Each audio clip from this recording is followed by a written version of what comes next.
Salam sejahtera dalam Kristus Yesus. Sejak penyebaran COVID-19 di seluruh dunia, khususnya Indonesia, penting bagi kita semua untuk mengambil bagian mencegah penyebaran COVID-19. Pertama, pandemi ini memanggil kita untuk mendekat kepada Tuhan di dalam doa. Doa menjadi kekuatan kita. Langkah pertama yang kita dapat lakukan saat ini agar Tuhan menuntun kita dalam iman kepada hikmat yang diperlukan untuk keseharian kita. Berdoa juga untuk para pemimpin agama di seluruh dunia dan khususnya di Indonesia agar dapat menyampaikan informasi yang benar di dalam situasi pandemi ini.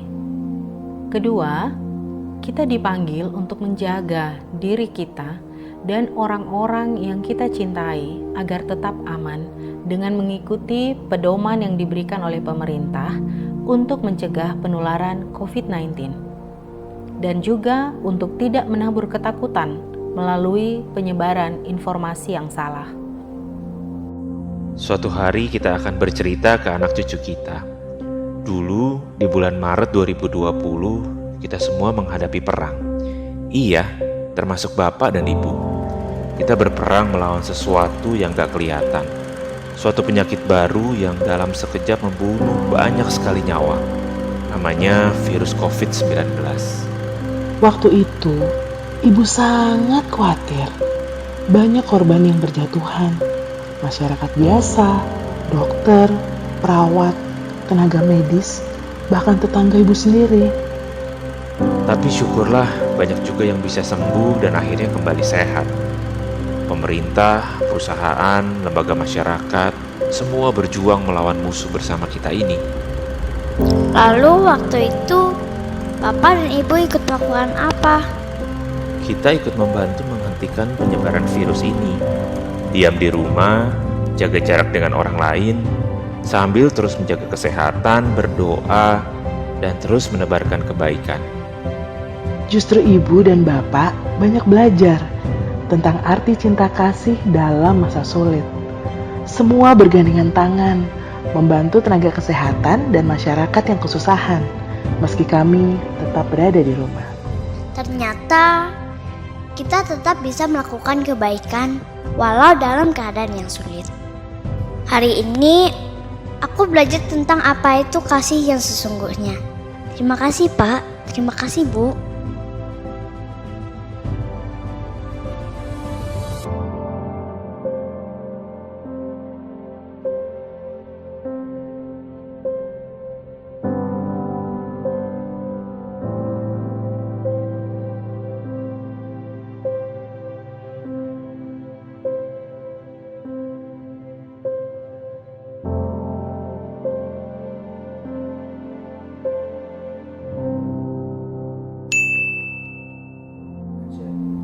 Di dalam menjalankan pelayanan atau programnya, Wahana Visi Indonesia selalu bekerja sama dengan gereja, dan pemimpin dari lintas agama. Para pemimpin agama memegang peranan yang penting dalam menginspirasi, memberikan arahan kepada komunitasnya termasuk dalam situasi pandemik COVID-19. Pemimpin agama dapat menjadi alat Tuhan untuk menginspirasi dan mengajak setiap orang untuk melakukan perilaku bersih dan sehat, untuk mengurangi penularan dan mengatasi stigma serta ketakutan, bahkan dalam menyediakan perawatan praktis bagi mereka yang paling rentan. Ini perjuangan kita. Bersama, kita bisa ambil bagian dalam sejarah melawan COVID-19.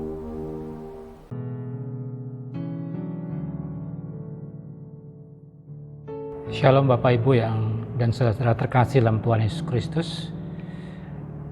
Hari ini kita masuk kembali di dalam persekutuan doa yang kita tetap laksanakan di rumah masing-masing sesuai dengan kondisi kita, bahwa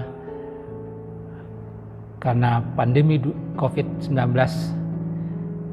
kita terpaksa dan memang tetap kita bersyukur bisa beribadah di rumah masing-masing. Dan kali ini pun dalam persekutuan doa kita diberi kesempatan untuk bersekutu di rumah masing-masing. Bapak, Ibu, dan saudara terkasih Tuhan Yesus Kristus, untuk mengawali firman Tuhan pada hari ini, mari kita berdoa untuk dapatkan penyertaan Tuhan dalam firman yang akan kita pelajari hari ini. Mari kita berdoa. Bapa di surga, Bapa yang kami sembah dan muliakan dalam Tuhan Yesus Kristus, Bapa yang empunya segalanya, Bapa yang memberikan setiap kejadian dalam hidup kami, yang memberikan kesempatan atas hidup ini juga, dan memberikan kesempatan bagi kami untuk menerima kebenaran melalui firman-Mu. Bapa di surga, biarlah kesempatan yang baik ketika kami boleh bersekutu di dalam Tuhan melalui kondisi kami pada saat sekarang ini di rumah masing-masing. Kami bisa mendapatkan kebenaran firman Tuhan dengan kuat yang bisa mengubahkan kami. Biarlah secara pribadi Tuhan yang berfirman kepada kami, dan kebenaran itu membukakan pemikiran kami untuk melihat kenyataan dan rencana Tuhan yang indah bagi kami semuanya. Di dalam nama Tuhan Yesus Kristus kami berdoa. Amin. Bapak, Ibu, dan saudara terkasih Tuhan Yesus Kristus, hari ini kita akan belajar dari firman Tuhan yang terambil dari 1 Petrus pasal 1 ayat 22 sampai 25. 1 Petrus pasal 1 ayat 22 sampai 25. Saya akan bacakannya bagi kita semuanya. Demikian firman Tuhan. Karena kamu telah menyucikan dirimu oleh ketaatan kepada kebenaran, sehingga kamu dapat mengamalkan kasih persaudaraan yang tulus ikhlas. Hendaklah kamu bersungguh-sungguh saling mengasihi dengan segenap hatimu. Karena kamu telah dilahirkan kembali bukan dari benih yang fana, tetapi dari benih yang tidak fana, oleh firman Allah yang hidup dan yang kekal. Sebab semua yang hidup adalah seperti rumput, dan segala kemuliaannya seperti bunga rumput. Dan rumput menjadi kering dan bunga gugur, tapi firman Tuhan tetap untuk selama-lamanya. Inilah firman yang disampaikan Injil kepada kamu. Bapak, Ibu sekalian, surat 1 Petrus yang kita baca adalah penggalan bagian yang keseluruhan surat Petrus kepada 5 jemaat di daerah Asia Kecil. Di pasal 1 disebutkan bahwa Petrus menyampaikan surat ini kepada orang-orang pendatang yang tersebar di Pontus, Galatia, Kapadokia, Asia Kecil, dan Bitinia, yaitu orang-orang yang dipilih sesuai dengan rencana Allah yang dikuduskan oleh Roh supaya taat kepada Yesus Kristus dan menerima percikan darahnya. Nah, Bapak, Ibu sekalian, Petrus menjadi pribadi yang kemudian dipakai Tuhan untuk menjadi rasul Tuhan. Adalah cerita yang spesial, yang khusus, yang bagi Petrus tidak pernah disangkanya menjadi murid Tuhan. Kemudian dalam perjalanan menjadi murid Tuhan pun dia jatuh, dan tetapi tetap dipakai Tuhan, dan akhirnya ia menjadi seorang yang martir untuk memuliakan nama Tuhan, untuk meneruskan nama Kristus sampai ke ujung dunia. Bapak, Ibu sekalian, untuk masuk kepada bagian firman Tuhan ini, kita harus menelaah sedikit tentang kehidupan kita. Kita seharusnya bersyukur kepada Tuhan bahwa kita hadir pada zaman yang sekarang ini. Nah, secara khusus kita masuk kepada kehidupan di mana pandemi COVID-19 itu berlangsung. Bersyukurlah kita sekarang tepat pada zaman di mana kita masih hidup dan bernapas, hadir peristiwa penting dalam sejarah perubahan dunia, yaitu melalui hadirnya COVID-19. Dan ini tidak pernah disangka, Bapak, Ibu sekalian. Siapa yang menyangka bahwa COVID-19 yang sebenarnya tidak pernah terduga dan tidak pernah diperkirakan, hadir mula-mula sekitar bulan Desember di luar negeri, bukan di tempat kita, tapi kemudian berkembang dengan begitu cepatnya dalam 3 bulan dan 4 bulan terakhir ini sampai juga ke Indonesia. Sampai sejauh ini kita sudah hadir di dunia ini mungkin seumur kita, tapi dunia atau bumi ini sudah sangat tua, Bapak Ibu sekalian. Dalam catatan kitab kehidupan diperkirakan minimal yang disampaikan oleh versi James User. Dia menyebutkan kalau dia mencatat di Alkitab bahwa umur dunia, kehidupan itu sejak Alkitab menyebutkannya penciptaan itu adalah sekitar 6.000 tahun sampai sekarang. Nah, minimal kalau misalkan itu menjadi pegangan kita bahwa sudah cukup lama dunia ini sejak adanya penciptaan sampai kelahiran Tuhan Yesus dan sampai zaman sekarang. Hanya sedikit sejarah yang bisa dicatat dan dituliskan dalam buku untuk mengisahkan perubahan demi perubahan di dunia. Oleh karena itu, hadir di tengah zaman yang seperti saat sekarang ini, eksklusif, bisa disebutkan eksklusif atau menjadi sangat berbeda, adalah keuntungan sendiri. Karena di setiap pembedaan itu punya ciri khasnya, dan itu bisa menjadi kesaksian hidup yang sangat berharga bagi hidup kita. Saya percaya dan kita percaya juga bahwa setiap peristiwa dalam hidup kita yang ekstrim sekalipun, yang mungkin membawa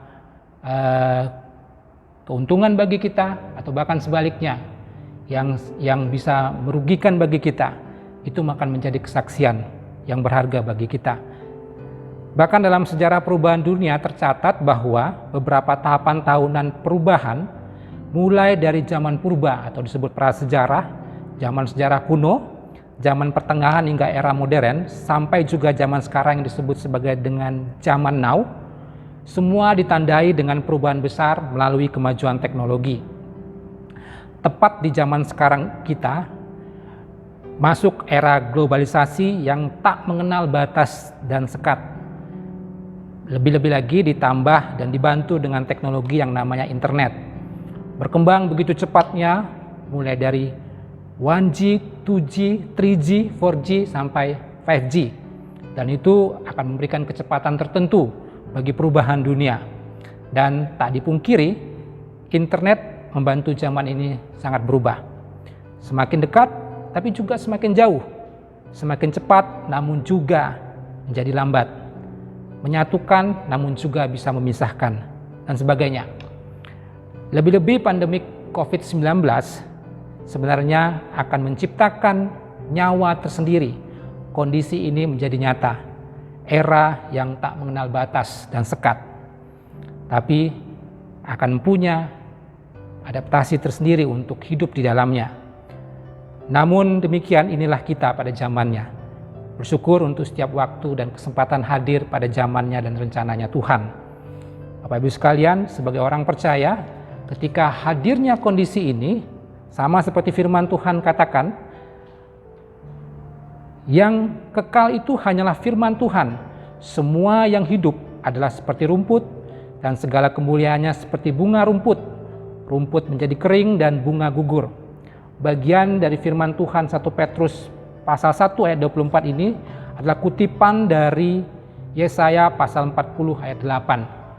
Bunyinya sama, semua yang hidup adalah seperti rumput dan segala kemuliaannya seperti bunga rumput. Rumput menjadi kering dan bunga gugur, dan di ayat 25 disebutkan, tapi firman Tuhan tetap untuk selama-lamanya.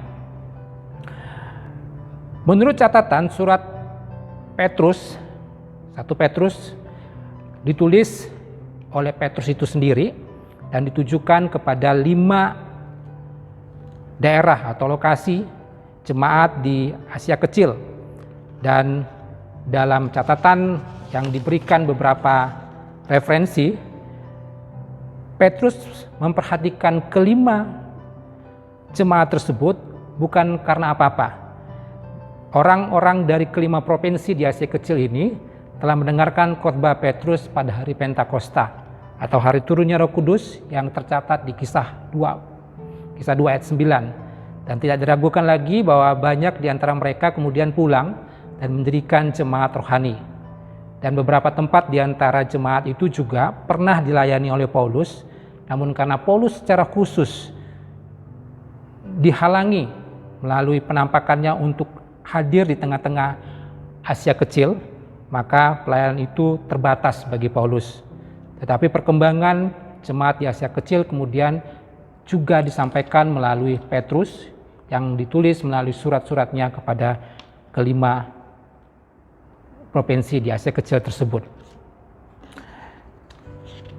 Dan Petrus sendiri mengangkat perhatian khusus kepada jemaat di Petrus itu sendiri, karena di ayat 22 disebutkan Tuhan sendiri yang menjadikan jemaat itu. Kepada jemaat-jemaat di 5 provinsi tersebut, Tuhan menyucikan mereka oleh karena ketaatan kebenaran firman Tuhan. Di ayat 22 disebutkan, karena kamu telah menyucikan dirimu oleh ketaatan kepada kebenaran, sehingga mereka dapat mengamalkan kasih persaudaraan yang tulus ikhlas, sungguh-sungguh saling mengasihi dengan segenap hati. Dan menjadi catatan kita bahwa sebenarnya jemaat-jemaat di 5 provinsi tersebut benar-benar hidup dalam kebenaran firman Tuhan, dan karena kebenaran itulah maka jemaat-jemaat di sana bisa mengamalkan kasih persaudaraan yang tulus ikhlas. Kita lihat ada perubahan nyata dari kebenaran firman Tuhan yang hadir bagi jemaat, sehingga mengamalkan kasih persaudaraan yang tulus ikhlas itu bukan dilakukan dengan paksaan, tetapi tercipta karena kebenaran firman Tuhan itu juga. Dan di ayat 23 dikuatkan lagi, karena kamu telah dilahirkan kembali bukan dari benih yang fana, tapi dari benih yang tidak fana oleh firman Allah yang hidup dan yang kekal. Dipertegas oleh Petrus bahwa sekali lagi firman Allah mengubahkan mereka untuk mendapatkan hidup yang kekal. Di ayat 23, mereka telah dilahirkan kembali bukan dari benih yang fana, tetapi dari benih yang tidak fana, yaitu kematian dan keselamatan oleh Yesus Kristus, oleh firman Allah yang menguatkan mereka. Bapak Ibu sekalian, di seluruh catatan Perjanjian Baru, kebenaran akan menjadi sangat penting dalam Perjanjian Baru. Dicatat bahwa Yesus dan para rasul menyebutkan kebenaran itu ada 109 kali, dan hebatnya mereka selalu melukiskan sebuah kebenaran yang lebih besar dari kita, sebuah kebenaran yang lebih besar dari hidup itu sendiri. Paulus secara khusus menegaskan bahwa kita dapat dibelenggu, tubuh kita yang fana ini dapat dibelenggu. Kita banyak terbatasnya, kita banyak kelemahannya, sama seperti Paulus juga. Tapi dia sebutkan bahwa firman Tuhan tidak dapat dibelenggu. Petrus secara pribadi tadi di dalam firman Tuhan sebutkan menyebut kebenaran Tuhan untuk selama-lamanya. Dan Yakobus menyatakan kita dilahirkan kembali melalui firman kebenaran. Dan Yesus sendiri menjanjikan bahwa kebenaran dapat memerdekakan kita. Hal ini menandakan pentingnya kebenaran dalam hidup kejemaatan, hidup membangun jemaat, hidup orang-orang yang benar. Hakikat dari kebenaran itu sendiri dapat kita pelajari bahwa kebenaran Tuhan lebih besar dari kita. Tidak hanya karena dia kekal, tidak hanya karena dia untuk selama-lamanya, tapi kebenaran itu sendiri adalah hakikat Allah itu sendiri. Kebenaran memenuhi alam semesta. Kita tidak dapat menciutkannya menjadi apapun dalam kita. Jika kebenaran itu dapat ditentukan oleh kita, maka itu bukanlah kebenaran. Kita tidak dapat mempertentangkannya. Kalau misalkan ditemukan bahwa pertentangan kedua kebenaran, maka itu bukanlah kebenaran. Ataupun kita mengubahnya menjadi keuntungan pribadi sehingga seolah-olah menjadi pengertian kita sendiri, itu pun juga bukan kebenaran. Dan bahkan lebih-lebih lagi, seringkali ini yang terjadi, bahwa kita bisa menolaknya untuk menciptakan kebenaran sendiri, dan itu sudah pasti bukan kebenaran. Ada beberapa contoh dalam Alkitab. Contohnya kalau misalnya kita bisa belajar dari Raja-Raja pasal 22, kalau Bapak Ibu bisa membacanya nanti pada kesempatan yang lainnya, adalah cerita tentang Ahab yang mau berperang. Dan ketika itu Ahab punya nabi-nabi palsu, nabi-nabinya sendiri, tapi pada saat itu juga sebenarnya ada nabi Tuhan. Tidak banyak jumlahnya, tetapi ada masih nabi Tuhan. Secara khusus di satu raja-raja itu disebutkan, raja-raja satu itu disebutkan ada Mika. Dan ketika Ahab diminta oleh Yosafat untuk meminta pendapat dari Mika, maka Mika menyebutkan bahwa Ahab akan kalah dalam perang, bahkan mati. Dan itu tidak bisa diterima oleh Ahab. Dia mempersalahkan Yosafat mengapa minta pendapat kepada Mika. Karena menurut Ahab, nabi yang benar adalah nabi palsu dia yang menyebutkan bahwa mereka akan menang dalam perangan. Tapi kenyataannya yang terjadi adalah nabi Tuhan, kebenaran yang dinyatakan oleh Tuhanlah yang terjadi. Ketika perang itu berlangsung sesuai dengan rencana, maka Ahab meninggal, dan tidak hanya itu, Ahab mati dalam peperangan dan kemudian darahnya dimakan oleh binatang-binatang. Jadi dengan begitu sebenarnya kebenaran tidaklah diciptakan oleh orang perorangan. Kebenaran adalah hakikat Allah itu sendiri. Karena itu kebenaran itu adalah kekal. Maka mencari kebenaran itu hanya didapat dari Allah itu sendiri. Prinsip kebenaran yang memerdekakan ialah harus lebih besar dari kita. Sekali lagi saya sebutkan, harus lebih besar dari kita. Dan pada saat bersamaan juga, ini prinsip yang kedua, harus menjadi sesuatu yang bisa kita rasakan, yang hidup dalam hati kita. Maka kebenaran itu akan bisa mengubah. Tuhan secara khusus akan memberikan kesempatan bagi kita untuk bisa menerima kebenaran itu sebagai sebuah anugerah bagi kita. Sebenarnya Bapak Ibu sekalian, kalaupun namanya itu kebenaran, seringkali kita melihat kebenaran itu hanya sekedar pengetahuan. Tidak hanya itu, Bapak Ibu dan saudara terkasih, ternyata kalau hanya pengetahuan itu didapat karena keingintahuan saja. Keingintahuan yang kemudian menciptakan sebuah rasionalitas, kemudian oleh karena itu kalau misalkan orang yang tidak tahu, maka dia dianggap tidak benar. Tapi itu bukanlah logika yang benar. Di dalam kebenaran firman Tuhan, ketidaktahuan bukanlah rintangan besar untuk mendapatkan kebenaran. Ketidaktahuan bukanlah tantangan untuk bisa mendapatkan kebenaran. Rintangan terbesar untuk mendapatkan kebenaran itu sendiri adalah kesombongan. Karena kesombongan itulah yang sedang menutup kebenaran itu sendiri. Saya akan menyajikan beberapa kalimat yang saya suka. Kalimat ini saya kutip di salah satu buku, dan ada beberapa kalimat yang menyebutkan tentang pertimbangan kita, pertentangan antara orang yang sombong dan orang yang mudah diajar. Karena tadi saya sebutkan kalau kesombongan itu bisa menghambat kita untuk mendapatkan kebenaran, tetapi orang yang mudah diajar, yang disebut orang yang mau mendapatkan kebenaran itu sendiri, akan mendapatkan kebenaran itu. Kesombongan menyaring dan mengeluarkannya. Nah, itulah kesombongan. Dia menyaring dan mengeluarkannya. Dia membuat sekat-sekat kemudian mengeluarkannya. Tapi orang yang mudah diajar akan menyimak. Dia akan terima banyak. Kesombongan mempersempit pandangan. Tetapi orang yang mudah diajar menyambut kejutan. Dia akan dapatkan hal-hal baru setiap hari. Itulah yang disebut sebagai orang yang mudah diajar. Kesombongan mengetahui semua jawaban, walaupun pada sebenarnya dia tidak punya jawaban. Tapi orang yang mudah diajar mengajukan pertanyaan. Dia akan dapatkan lebih banyak lagi, sekalipun dia sudah tahu. Kesombongan menyoroti kekurangan, tetapi orang yang mudah diajar pergi kemana terang berada. Kesombongan menghafalkan hukum secara harafiah, namun orang yang mudah diajar memperoleh roh, karena rohlah yang akan memberitahukan kepadanya secara pribadi tentang kebenaran itu sendiri.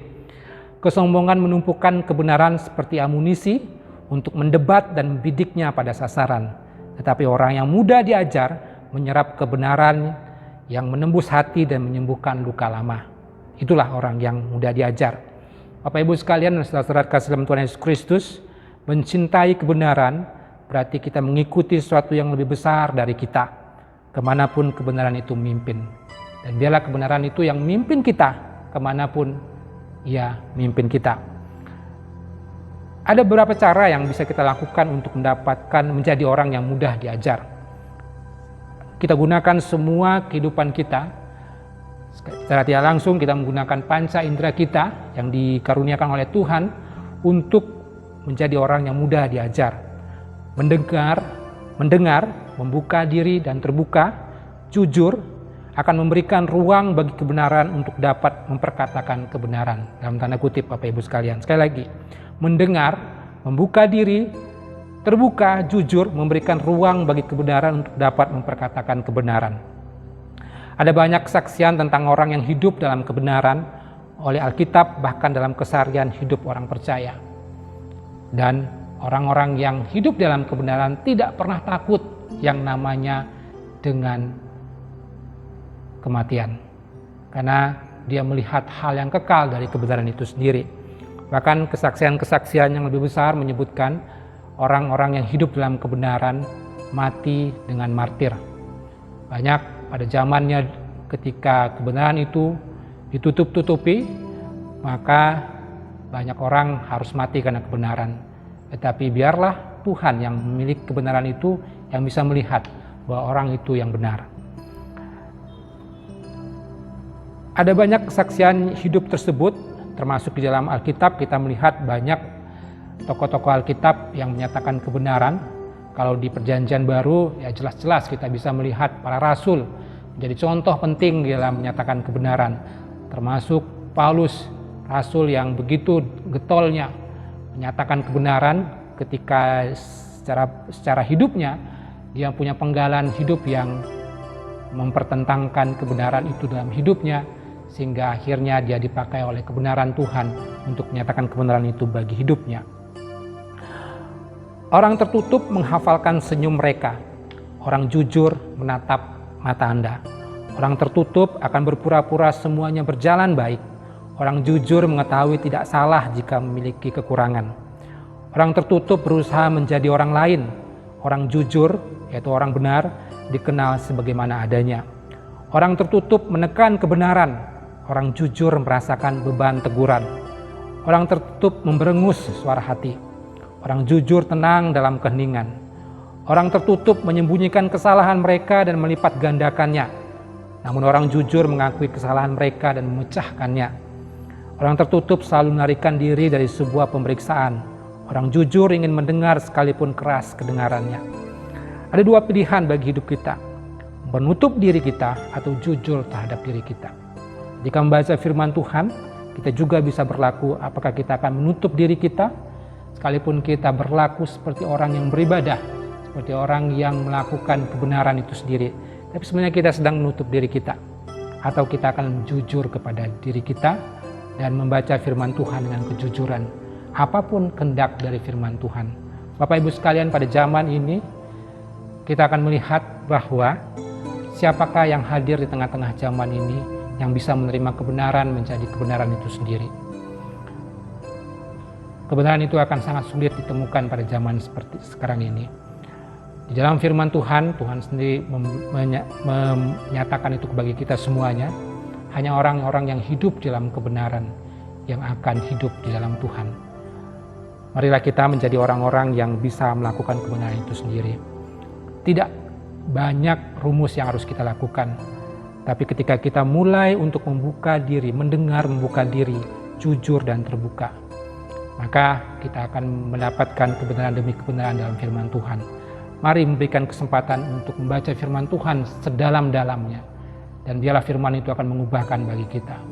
Kita akan banyak kebosanan kalau kita hanya membaca firman Tuhan secara harafiah, menghafalnya. Tetapi biarlah sedikit yang kita baca, tetapi kejujuran itu membuka kita. Alangkah baiknya banyak yang kita baca dan kebenaran itu akan terus membuka kita dan kita hadir pada zamannya. Waktu kita tidak banyak Bapak Ibu. Sama seperti firman Tuhan tadi, semua yang hidup adalah seperti rumput, segala kemuliaannya seperti bunga rumput. Rumput menjadi kering dan bunga gugur, tapi firman Tuhan tetap untuk selama-lamanya. Kita akan berakhir, tapi firman Tuhan akan berlangsung terus sampai dunia ini berakhir. Melalui sikap hidup dan pengertian akan firman Tuhan, kiranya Tuhan menganugerahkan kebenaran dalam hidup kita, sehingga terbukalah hidup kita menjadi pribadi yang bersaksi dan hidup pada masa dan rencananya Tuhan. Tuhan Yesus memberkati kita. Mari kita berdoa. Tuhan Yesus yang baik, Allah yang menjadi hidup kami, yang terus mengawal dan mendampingi kami, menjadi sahabat dan penolong hidup kami.